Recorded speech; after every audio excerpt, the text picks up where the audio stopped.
तोर चोली वाला फूल फूल फूल, तोर चोली वाला फूल फूल। Music by Prince Studio.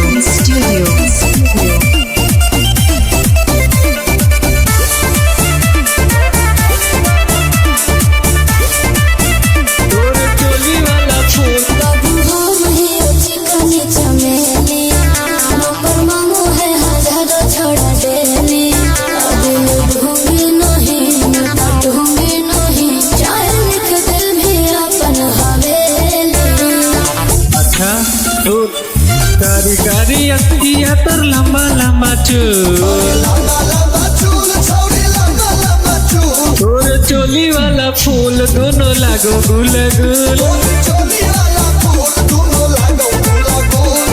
चोली वाला फूल दोनों लागो गुल गुल।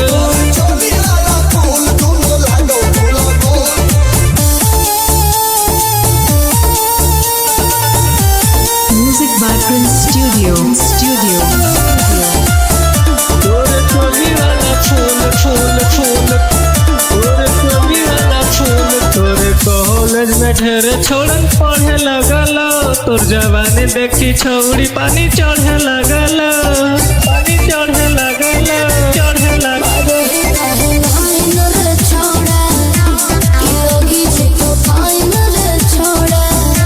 अच्छा आगे चढ़ी सही किलिया से जहिया स्कूल। तोर चोली वाला फूल दोनों लागो गुल गुल। तोर चोली वाला फूल दोनों लागो गुल गुल।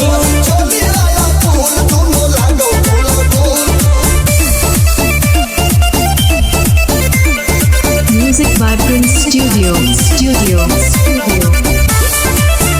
तोर चोली वाला फूल फूल फूल, तोर चोली वाला फूल। तोर चोली के कबूतर अब बोले लगल, 16 बरिस अब डोले लगल, डोले लगल, डोले लगल।